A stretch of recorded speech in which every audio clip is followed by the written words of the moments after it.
Remember how I made a backlist bingo because I wasn't going to read all the 2025 books? Womp womp. Asking for a friend, which is me. What's up with the owl? Succession meets Saltburn? Done. Probably one of the worst years of my life. I'm me and you're here, so here we go. Hi everybody, it's Audrey and welcome back to Chapter and Converse, and welcome to one of my favorite videos to film, which is new releases. We are talking about February, coming off, like, what a year, you guys. January felt like a year. What a month. Amazing books. Not much else to write home about. It's been a month. So I hope everyone is doing well, is safe, is doing okay, just taking care of yourselves, and is just probably as happy as I am to shut the door on the month that, at the time of you are seeing this, the month that was, at the time I'm filming this, I'm scraping my way to the end of it. I'm telling you, 2024 just rolled on into this month and just kept knocking me down. But happy to flip the page, close the door, do all the things, and talk about some amazing books that are coming out in February. So like every other month, I have a whole bunch of books to talk about, and we're just gonna dive right in because we're gonna be here for a minute. You know the drill. Get comfy, get a drink, get a notepad, do whatever you need to do to start making some lists of books that are coming out, and join me in the impossible to read TBR. The first book I'm going to talk about which is A Killing Cold by Kate Alice Marshall. This was sent to me by Flatiron, and this comes out on February 4th. All of the details will be down below, pub dates, links, all that fun stuff. And I'm currently reading this, about a third of the way in. I would like to be doing nothing else than reading this book because I am hooked. So this is Kate Alice Marshall's third adult thriller. She has also written some YA thrillers with kind of like a twinge of horror to them. I've read a few of her books. I very much enjoy her, and this book is no exception. I have seen it compared to The Family Game by Catherine Steadman. Abby from Crime by the Book compared it to The Widowmaker by Hannah Morrissey. So I am seeing a little bit of both of those in here. So we'll see where I'm at by the end of this book. But it is snowy, it is isolated, it is creepy, it is everything that I want in a book, and I'm having a fantastic time with it. So we are following a woman named Theo. She is in a whirlwind romance with a guy named Connor. They met 6 months ago. They are already engaged. And she is 24, he is 27, and for the next 2 weeks, they're going to his family's isolated cabin kind of compound in the woods at Idlewood, is what it's called. Yes, it's Idlewood. And she is meeting the family for the first time. Connor comes from a lot of money. Theo does not. Theo does not have a lot of memories of the early years of her life before she was adopted when she was 4 years old. She kind of has she doesn't have the greatest history with her family. And Connor's family is, I feel like, understandably a little curious about her, a little suspicious about their fast romance. And there's a lot of built-in family tension and things that are going on here. And as if that's not fun enough, Theo notices footprints leading up to the bedroom window of their cabin. And she is starting to have weird memory kind of fragments coming back to her, but she grew up in Washington State and they're in New York, and none of that would make any kind of sense. And she's getting text messages that are warning her to stay away from Connor. So we've got all sorts of different mysteries, all sorts of different creepiness going on. There's a little bit of an ick factor that happened in this. You guys know, serial killers all the live long day, but I'm not always good with like some ick things that happen. So anyway, I'm very much into this book. I'm enjoying it. Stay tuned. Full review to follow. You guys know what to do. Follow me on Instagram. You're going to find it there, and I will be back here at the end of the month with a review of what I think when I do my monthly reviews. Okay, let's get into all of the other books that I don't currently have that I'm very excited to read. So next up, I have a book called Snowbirds, and this is by Christina Clancy. This one totally caught my eye by the cover. I was doing a little bit of a browse. I am not a beachy person when it comes to vacation, but this looked very Miami, and maybe because it is the deep dark winter in New York, this just appealed to me on all the levels. And then I read about it and I was like, well, this just sounds fun. So it says, the last thing he told me meets Fleischman in trouble. It's a page-turning story of a couple who flee winter in the Midwest for Palm Springs, where they find their relationship at a crossroads. So not Miami, it's Palm Springs, but You know, you see something and it reminds you of something. So Kim and Grant are at a turning point. A couple for 30 years, their separate but together partnership is running up against the realities of late middle age. Grant's mother has died, the college where he taught philosophy was shuttered, and their twin girls are grown and gone. Escaping a bitter cold of a Midwest winter for the hot desert sun of Palm Springs seems as good a solution as any to the more intractable problems they face. If you are new here, I can't pronounce a whole bunch of words and I stumble a lot and I say things wrong. So thanks for being patient. Okay, so they arrive at this quirky condo community where everybody knows everyone's business. Kim immediately embraces the opportunity to make new friends and explore the more adventurous side of her personality, but Grant struggles to find his footing in this unfamiliar landscape. So Kim is starting to wonder if their relationship can survive snowbird season. And then Grant goes missing on a hike in the Palm Springs mountains, and Kim is forced to consider two terrifying outcomes. Grant is truly lost, or this time he's really left her. So what's really intriguing to me about this book was it says, is it ever too late to become the person we wanted to be? And is there still time to change into someone better? You guys know I love a book about reinvention. I love a book about second chances. I do love a book where you can like go back in time and like start all over again. So the whole concept of like, is it too late wherever you are in life, whether you're in your 20s, whether you're middle-aged, whether you're in your 70s, is it ever too late to change who you are in the course your life is on and who you want to be? So I don't know. It just looked really fun. I will try not to talk this much about all the books. I say that every time. Here we go. Okay, next up is The Meadowbrook Murders by Jessica Goodman. This is a YA murder mystery set at a prestigious New England boarding school.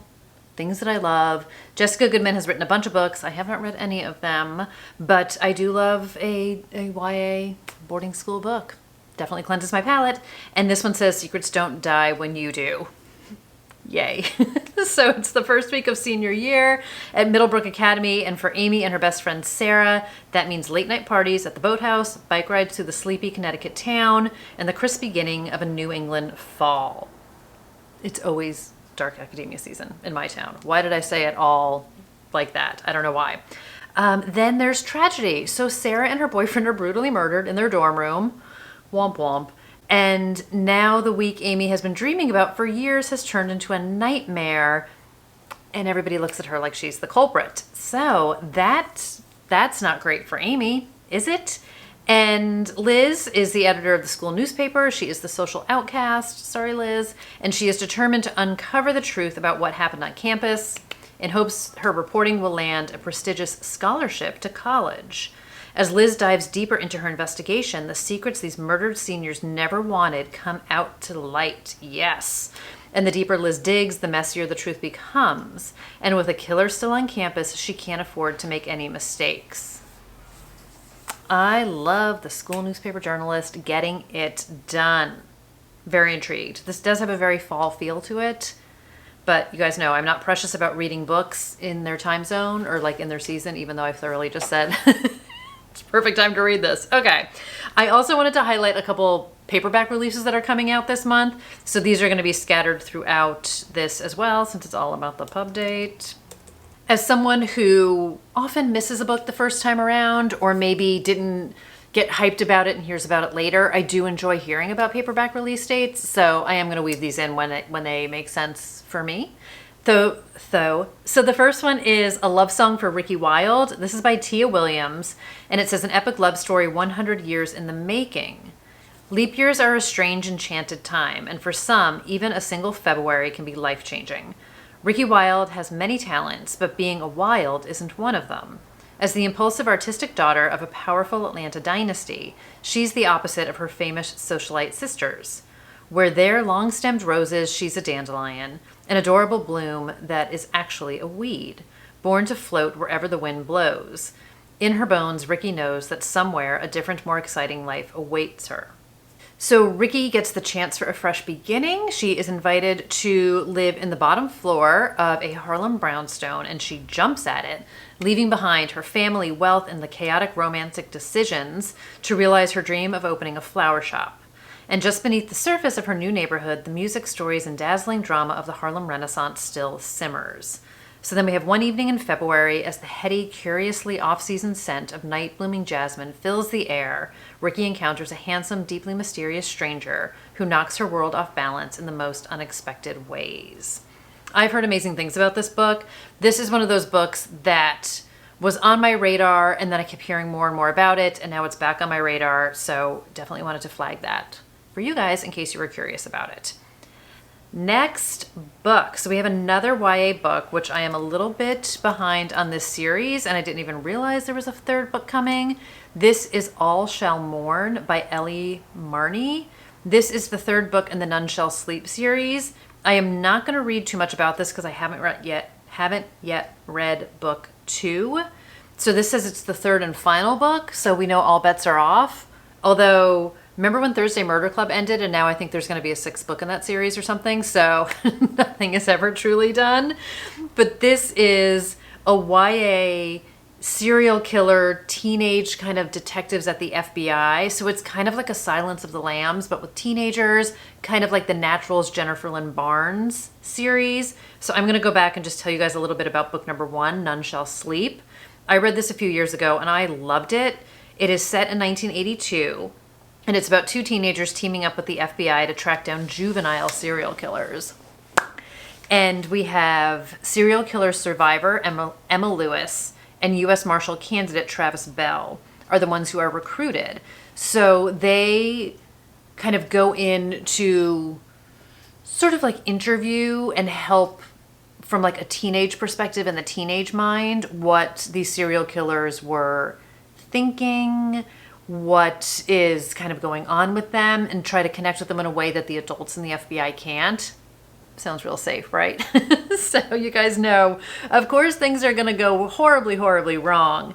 So in book number 1, there is the country's most notorious incarcerated murderer, teenage sociopath Simon Gutmanson, and Emma, kind of much like Jodie Foster, Clarice in Silence of the Lambs, becomes the conduit between Simon and the FBI team. So he's their Hannibal Lecter, and he's giving them information to help save lives, but he's also like the master manipulator. It's really, really good. I loved the 1982 setting. I loved the dynamic between Travis and Emma, and I really need to get into book 2, which I purchased, and you know the drill. I didn't get to it yet, but I'm very excited. Book number 3 is going to be out, so it's kind of a motivator for me to keep on trucking, and that's what I'm going to do.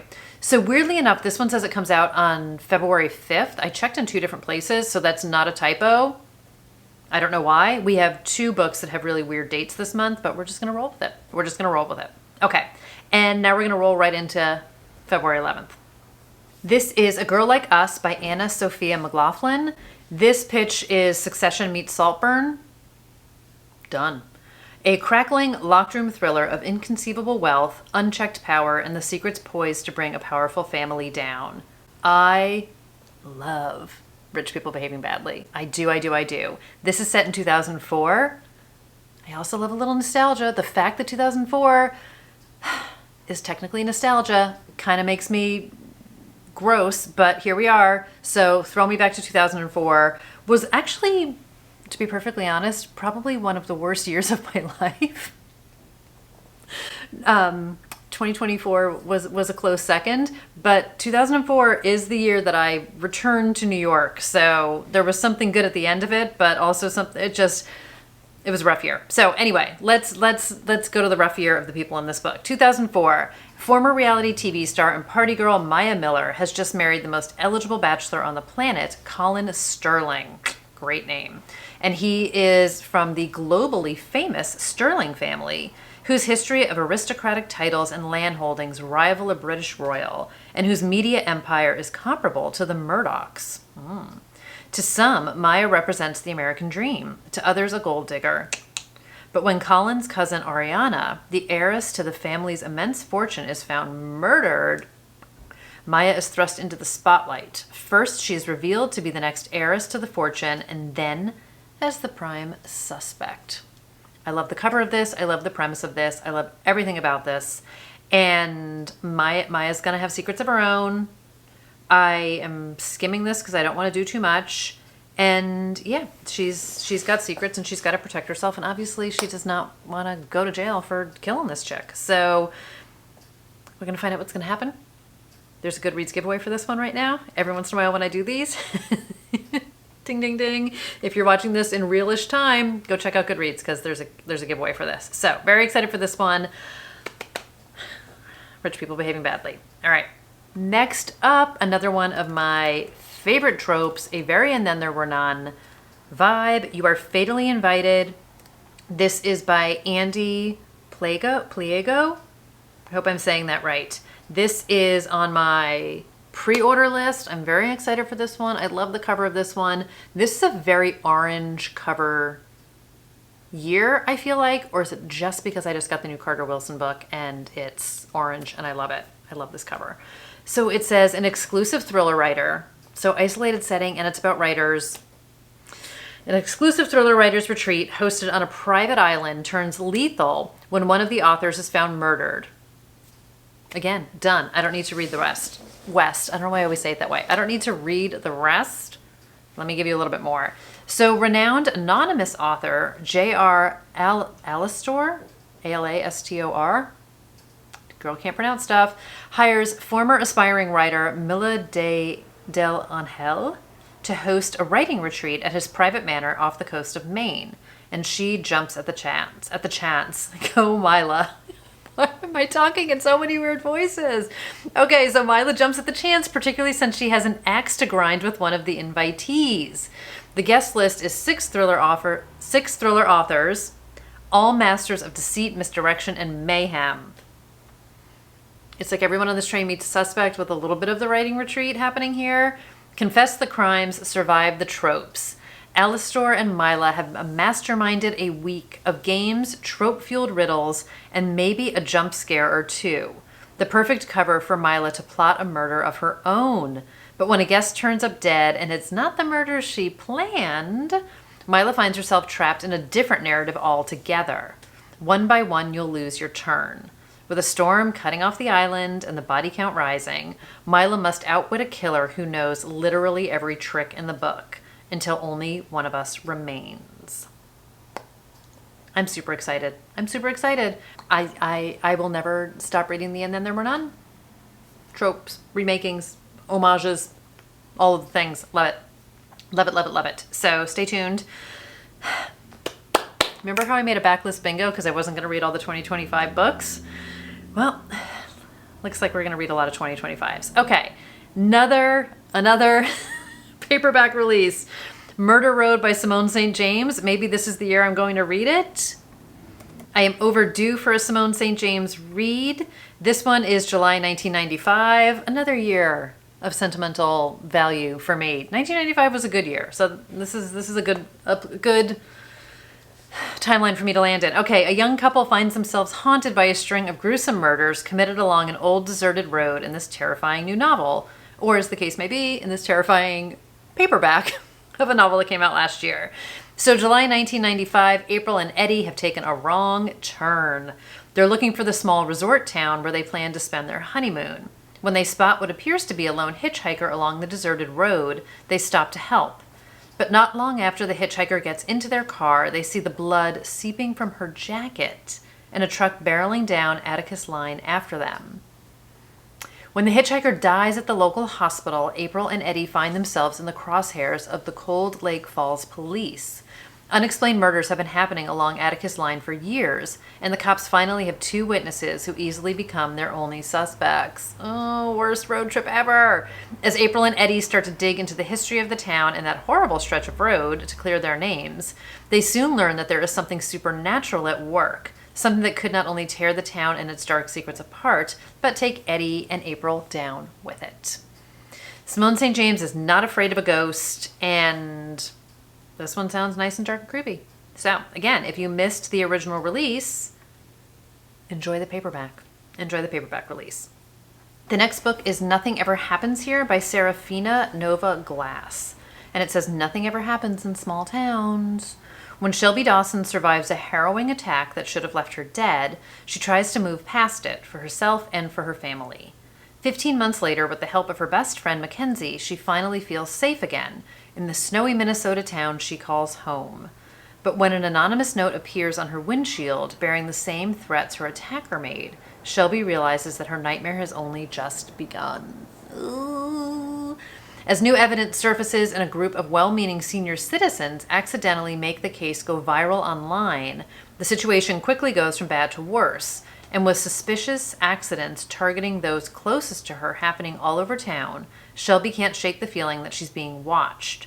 Fighting to stay one step ahead of disaster, she finds herself asking the question on everyone's lips, who attacked her that night? Shelby's not the only one with questions, and I don't want to read the rest. I hate this. I hate when I see something and I was like, oh, I feel like that might have been a road too far. I'm going to leave you with that. So very, very creepy. Again, winter season. If you're here for the seasonal winter reads, this one sounds snowy. And this is also an outstanding cover despite it not being orange. And I am intrigued. I love these isolated creepy books so much. All right. I do think at this stage of the video, it's probably too late to tell you there's just basically all thrillers on this list, but you also probably have figured that out by now because I'm me and you're here. So here we go. This is Tell Me You Trust Me by Elle Owens. This is a thriller debut, love. Tells the story of a young mother whose husband vanishes without a trace, and their shared playlist holds the only key to bringing him back. That's what got me. I do love me some music. So when her husband goes missing, Marissa Creighton fears the worst. Tell me you trust me was the last thing Ethan said to her, and she shrugged it off. Now she can't get those words out of her head. Audrey can't get these words out of her mouth. Marissa's family has always been her rock, but when they come to help her with her 2-year-old Logan, their overprotectiveness borders on oppression. Occupational hazard of the family's surveillance business, or is it? Seeking comfort in the playlist she and Ethan share, Melissa is shocked to find a new song, Trust Me. She's certain it's a message.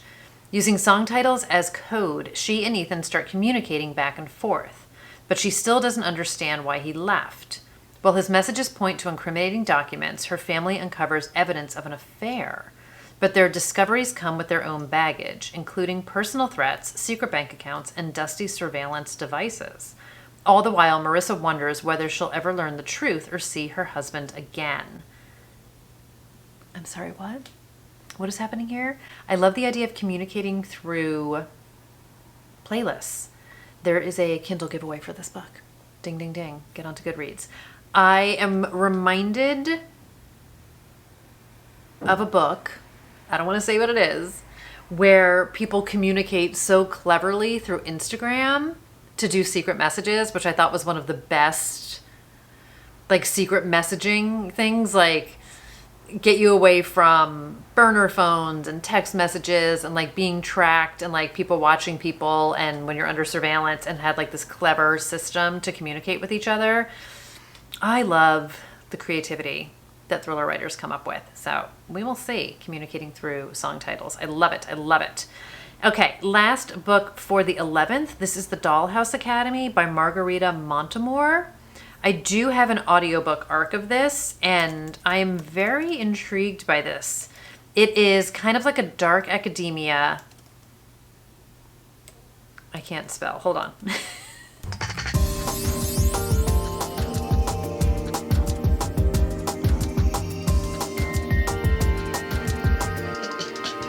Hardest time pulling up the title of this book. Okay, this is written by the author who wrote Una Out of Order, which I haven't read, but I am familiar with that book, having seen it a bunch of places, so if that helps anybody. And it says this is about two best friends and an aspiring actress. No, this is about two best friends who are aspiring actresses who join the Dollhouse Academy, where stars are made and dangerous secrets are hidden. What's up with the owl? What do we think is up with the owl? It says Ivy Gordon is living on borrowed time. For the past 18 years, she has been the most famous star at the Dollhouse Academy, the elite boarding school and talent incubator that every aspiring performer dreams of attending. But now at age 34, she is tired of pretending everything is fine. Ivy is exhausted. So we get secret diary entries where she begins to reveal the truth of her life at the dollhouse. Strange medical exams, mysterious supplements, and something unspeakable that's left Ivy terrified and feeling like a prisoner. So Ramona Holloway and her best friend Grace Ludlow grew up idolizing Ivy. Now they're both 22, neither has made much headway in showbiz until a lucky break grants them entry to the dollhouse. They're enchanted by the picturesque campus and the chance to perform alongside their idols. When Ramona begins to receive threatening anonymous messages, it's easy to dismiss them as a prank from a rival. Her biggest concern is Grace's skyrocketing success while Ramona struggles to keep up. I hope there's some toxic female friendship in this. More unsettling messages. Life of the dollhouse gets unsettling. Ramona's super jealous and resentful. Go Ramona. Will Ivy finally find her voice before another young performer follows her catastrophic path? I don't know. So it's comping it to Stepford meets if Stepford went to Valley of the Dolls. Kirkus calls it deliciously sensational. Now I have one singular sensation, but it's totally fine. So stay tuned for this because I am intrigued. I do have the audio arc that I talked about. And after I listen to it, I'll tell you guys what I think about it. But I'm very curious what the owl is all about. The owl is gigantic in this.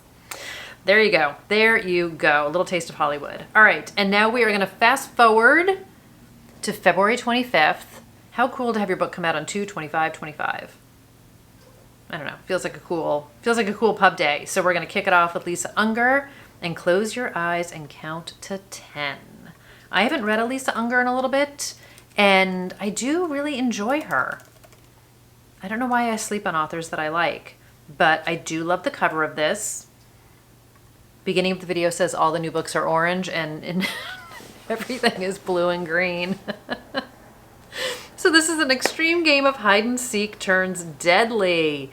When the real game begins, who will make it to the count of 10? Charismatic daredevil and extreme adventurer Maverick Dillon invites you to the ultimate game of hide and seek. I wouldn't last a minute. But as the players gather on Falco Island, the event quickly spirals into a chilling test of survival. A storm rages as a deadly threat stalks the contestants, turning the challenge into something far more sinister than the social media stunt it was intended to be. Kind of feels also very And Then There Were None, isolated. Nothing about Daredevil stuff intrigues me on a personal level. I don't know how people get themselves into these messes. So enter Adele. This is like that thing, sidebar, where I'm sure you've seen like the GIF, whatever it's called, where it's like, I would absolutely be fine and scream because I never answer the phone. So they wouldn't be able to stalk me that way. But anyway, knocking on, that's not wood. Enter Adele. Back to Lisa Unger. Enter Adele, a single mother with a fierce determination to protect her children at all costs. When she begins the game, she unwittingly enters a twisted web of deception and intrigue. Can she maneuver through the treacherous storm and the relentless competition to get home to her family? It's a ruthless battle for survival, where the stakes are higher than ever. The blurry line between the virtual and the real proves that the only person we can trust is ourselves.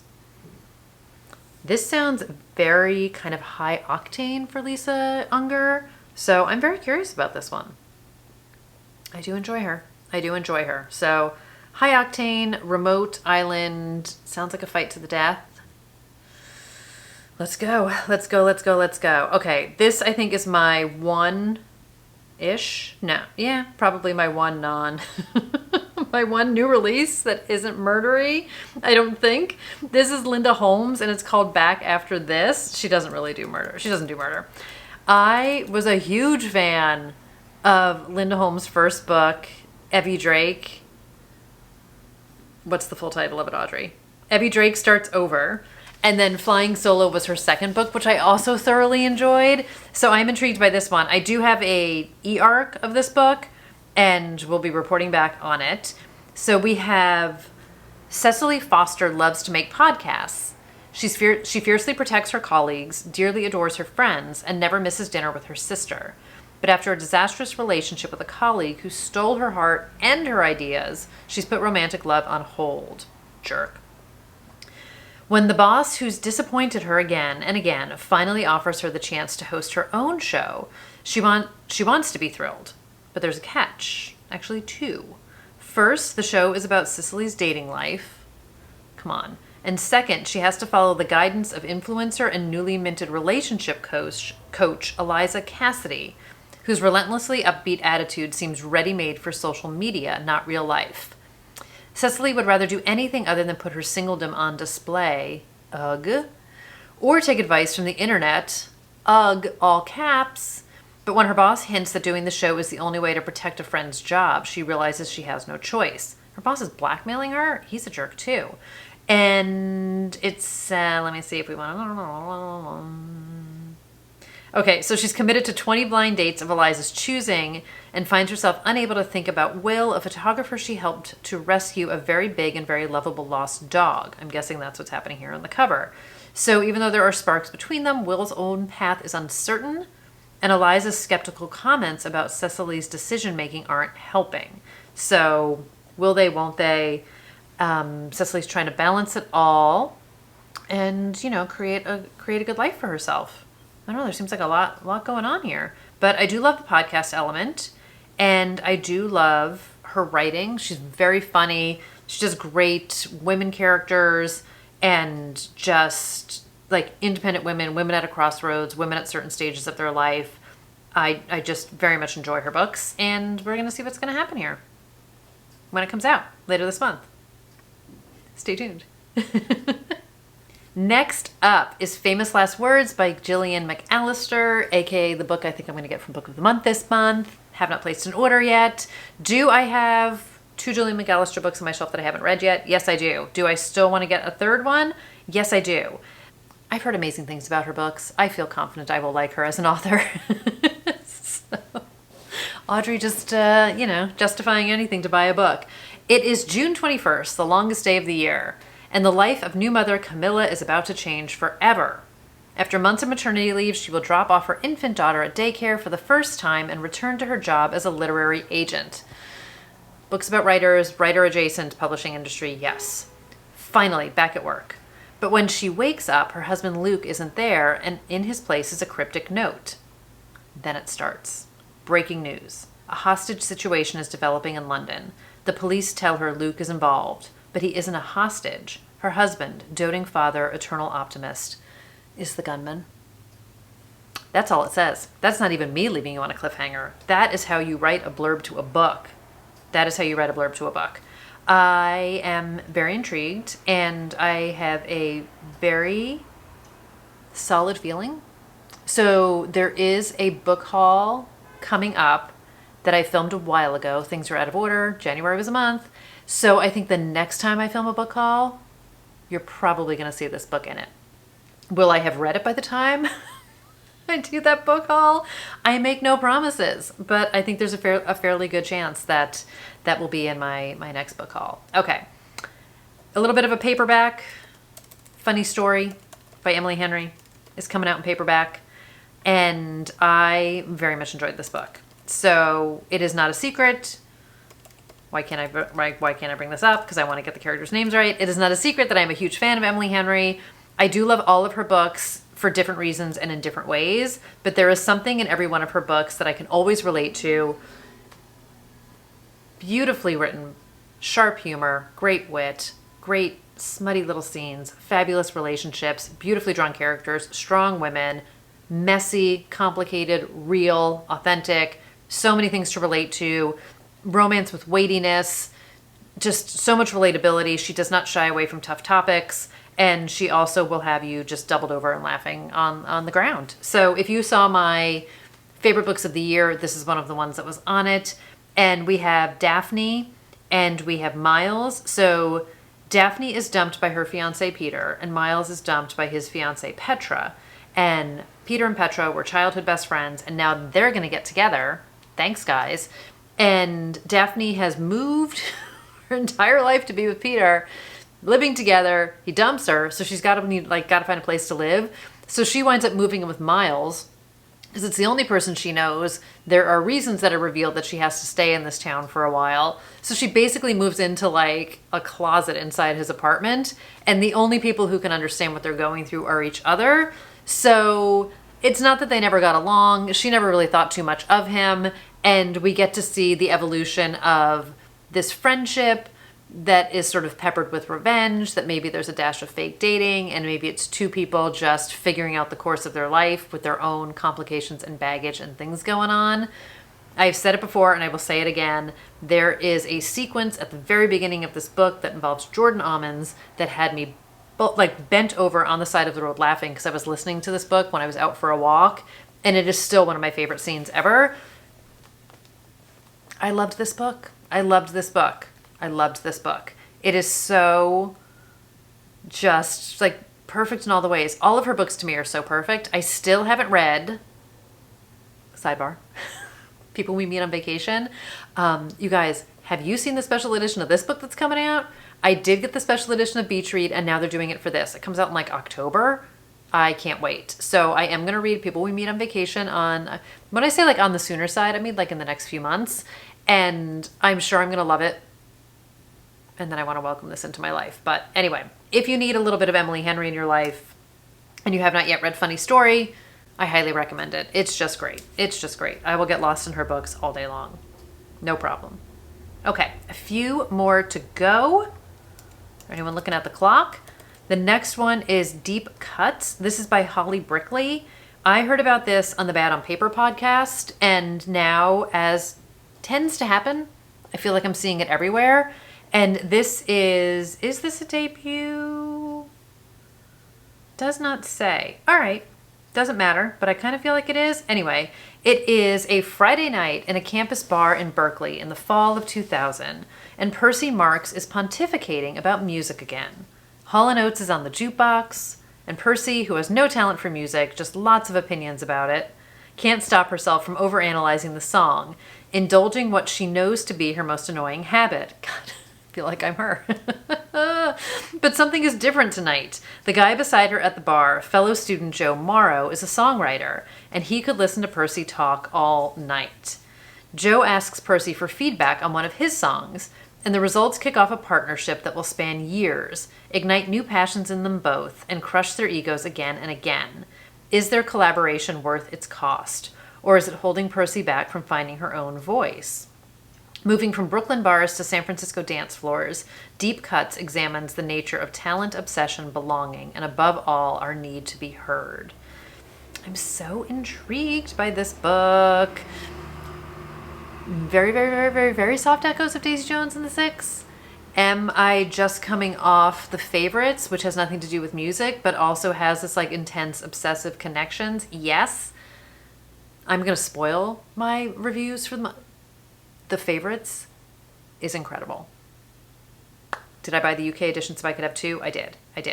I'm in a very much zone of these like deep, intense relationships. I'm very excited for this book. I love anything with music. Throw me into 2000 and we're just going to see what happens. There's so many books that take us back this month. So many books that take us back. All right. The next one, this is coming out in the UK on February 27th. This is Other People's Houses by Claire McIntosh. It will be out in September in the US. So mark your calendars or check out a UK bookstore. Blackwell's ships to the US for free. There's a whole bunch of other indie stores you can go to. And I am seriously debating buying this one now. This is the third book in the Fionn Morgan series. So I finished book number 2, A Game of Lies. It was the last book I read in 2024. The Last Party, which is book number 1, is the first book I read in 2024. I probably should have done that in the opposite order. This one also doesn't have an orange cover, but I still love it. I spoke way too soon at the beginning of this video. This one has my attention. My goodness, I'm having a hard time bringing it up on a US website because it doesn't come out until the end of the year. All right, here we are. I am on Blackwell's. This is where I go. So it says, you want what they have, but what price would you pay? This has a little bit of a real estate vibe to it. It just intrigues me even more. I think I'm gonna do it. So it says, even on the most desirable street, there's a dark side. The Hill is the kind of place everyone wants to live. Luxurious, exclusive, and safe. But now someone is breaking and entering these Cheshire homes one by one, and D.S. Leo Brady suspects the burglar is looking for something or someone in particular. Over the border in Wales, D.C. Fionn Morgan recovers the body of an estate agent from the lake. This lake has seen a lot of action in the first 2 books. There's no love lost between Fionn and estate agents, but who hated this one enough to want her dead and why? As their cases collide, Fionn and Leo discover people will pay a high price to keep their secrets behind closed doors. So in the first book, a body is found on New Year's Day in the lake, and the border of Wales and England like cuts through the lake. So there was a question of who was responsible for it, who had not authority over the body, who had jurisdiction over the body. So Fionn and Leo wind up working together. And then in book number 2, there is a reality show that is taking place sort of on the mountain above the lake. And again, the border kind of weaves through where parts of the site were for the reality show, and somebody goes missing, so they're brought together again. This is a series that it's heavy on police investigation. It is humorous, it is witty, it can definitely go dark on you, and I very much enjoyed it. It felt a little bit different to me than Claire McIntosh's earlier books. I really enjoy the wit and humor of these books. I very much like Fionn, and I just think they're just wonderfully well plotted and fun times. So I'm kind of intrigued. Let me know what you think. Should I pull the trigger on this one sooner rather than later? Asking for a friend, which is me. And then the last book I have is by the fabulous author Kristen Bird. This is A Beauty Queen's Guide to Murder and Mayhem. This is the first in a 3-book series. This is the Dakota Green mystery book series. So this one is coming out February 28th. Also kind of an interesting pub day, a standalone for this, like standalone pub day. I am very excited to be on Kristen's pub team, or like, not pub team, like ARC team, rave team, helping to get word out about this book. So this is on my TBR to read. Obviously I have an e-arc of this so I can read it.